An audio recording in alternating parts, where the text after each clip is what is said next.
Normativa básica en seguridad y salud ocupacional.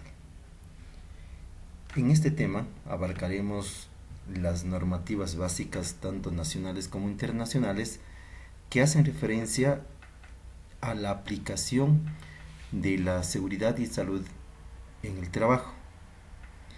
Es con ello que nosotros partiremos con la Constitución de la República del Ecuador, elaborada en el año 2008. ¿Por qué mencionamos en primera instancia la Constitución de la República del Ecuador? Porque la Constitución de la República del Ecuador es la ley suprema que rige en nuestro país.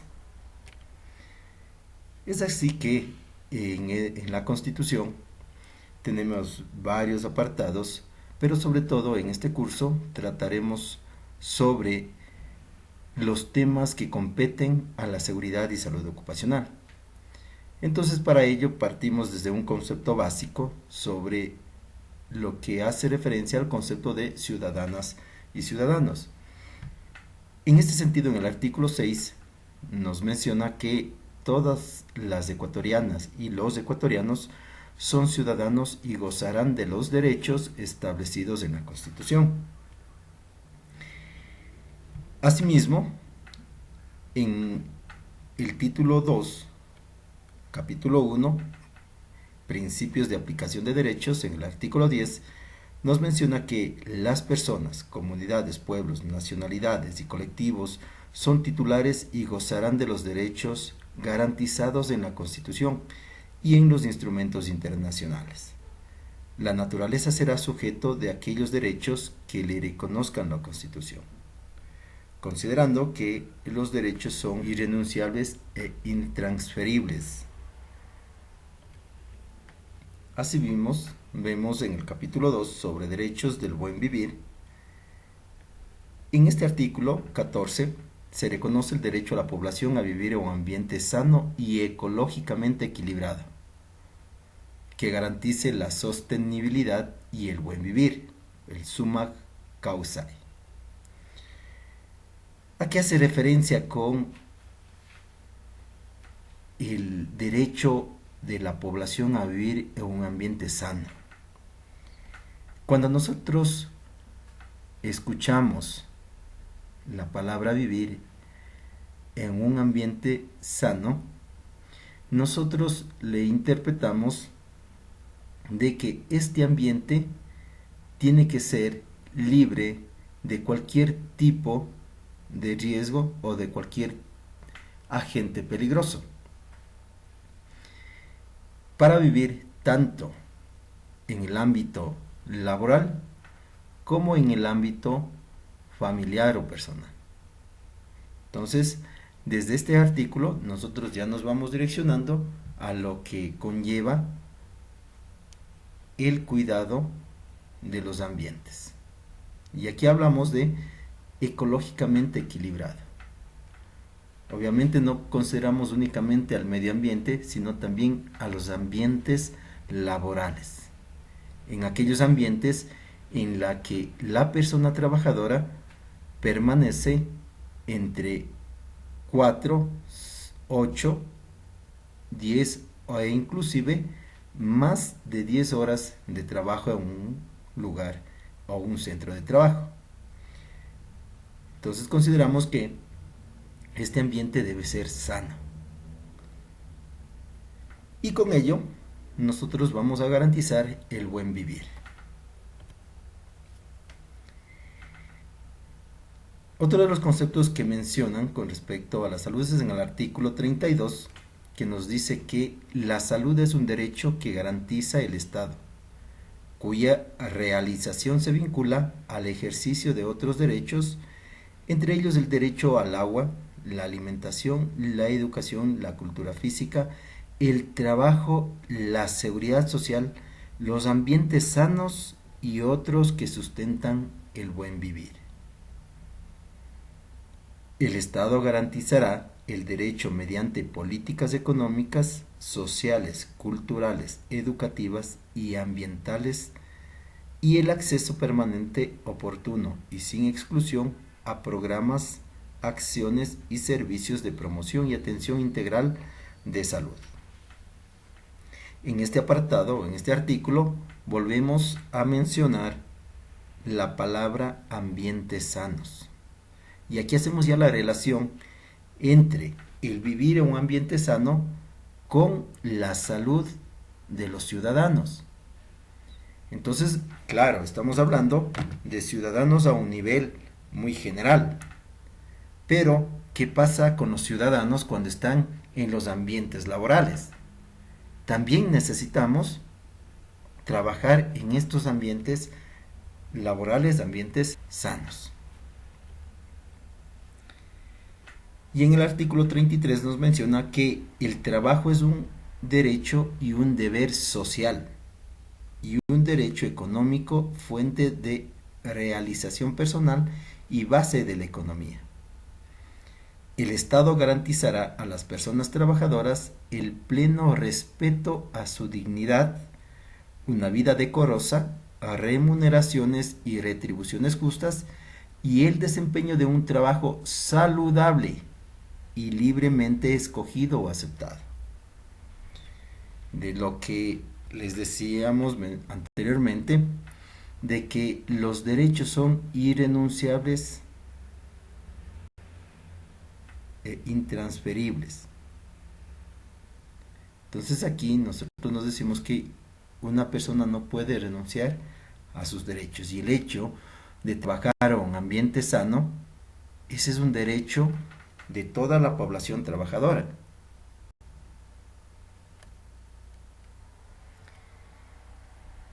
Continuamos con el título 5 que dice régimen de desarrollo, capítulo 6, en la que menciona sobre trabajo y producción. En este apartado, en el artículo 325, nos menciona que el Estado garantizará el derecho al trabajo. Se reconoce todas las modalidades de trabajo en relación de dependencia o autónomas, con inclusión de labores de autosustento y cuidado humano, y como actores sociales productivos a todas las trabajadoras y trabajadores. Es responsabilidad del Estado garantizar el trabajo en ambientes sanos. En el artículo 326 nos menciona que el derecho al trabajo se sustenta en los principios como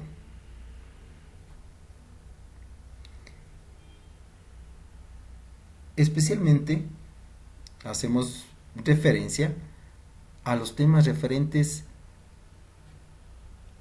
a la seguridad. Y en este apartado 2 aclara que los derechos laborales son irrenunciables e intangibles. Será nula toda estipulación en contrario.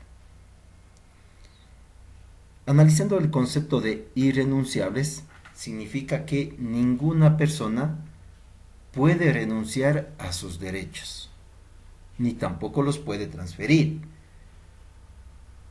Una parte muy importante que nos dice será nula toda estipulación en contrario. Puede darse el caso en algún momento que una persona intente renunciar a sus derechos por diferentes motivos que estos puedan ser y puede hacer una aclaración o una declaración en la que mencione que él por su propia voluntad renuncia a los derechos. Ante la Constitución esto es nulo, esta declaración sería nula ya que ningún ciudadano puede renunciar a sus derechos.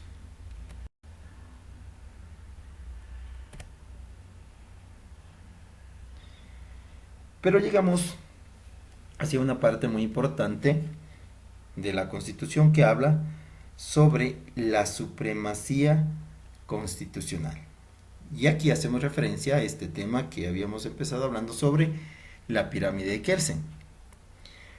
¿A qué hace referencia con la pirámide de Kelsen o la supremacía constitucional? En el capítulo 1, en el artículo 424, nos menciona que la Constitución es la norma suprema y prevalece sobre cualquier otra del ordenamiento jurídico. La Constitución y los tratados internacionales de derechos humanos ratificados por el Estado que reconozcan derechos más favorables a los contenidos en la Constitución prevalecerán sobre cualquier otra norma jurídica o acto del poder público. Con esto nos está aclarando que la Constitución de la República es la norma suprema o la norma que jerárquicamente se encuentra en la cúspide sobre cualquier otra norma. Es así que en el artículo 425 nos indica que el orden jerárquico de aplicación de las normas será el siguiente. Y nos dice que está la Constitución, los tratados y los convenios internacionales, las leyes orgánicas, las leyes ordinarias, las normas regionales, las ordenanzas distritales, los decretos y reglamentos, las ordenanzas, los acuerdos y las resoluciones y los demás actos de decisiones de los poderes públicos. Entonces, esta supremacía constitucional nos habla en este orden jerárquico, y de esta supremacía constitucional sale como resultado la pirámide de Kelsen, en donde nosotros gráficamente podemos identificar, según la pirámide, la norma que se encuentra en el nivel jerárquico más alto. Entonces habíamos mencionado que la Constitución de la República del Ecuador es aquella ley suprema la que se encuentra por encima de cualquier otra norma.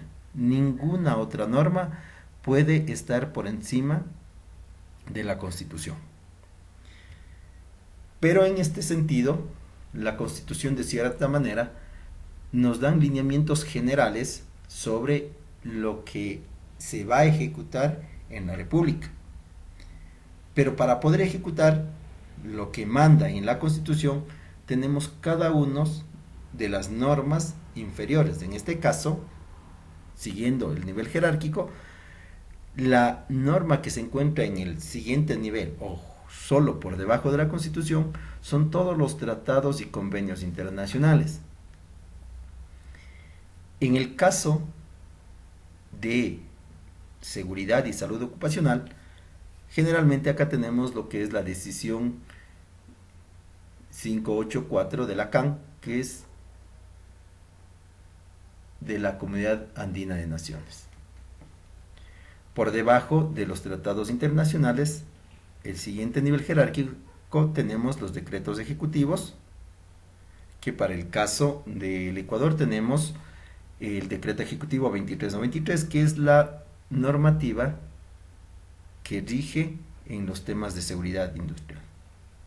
Por debajo de los decretos ejecutivos estarán los acuerdos ministeriales, todos aquellos acuerdos que emite desde el Ministerio de Trabajo, el Ministerio de Salud, que hacen referencia, obviamente estamos hablando en los temas de la seguridad industrial. Luego tenemos las ordenanzas, que son normativas que emiten desde las diferentes municipalidades. Y finalmente tenemos lo que son los demás actos y decisiones de los poderes públicos. Si es que nosotros trasladamos esta pirámide de Kelsen a las empresas, por debajo de estas ordenanzas estarán los reglamentos internos de seguridad y salud de los trabajadores de cada una de las empresas. Y obviamente por debajo de este reglamento estarán los procesos o procedimientos que puedan hacer referencia a la seguridad industrial.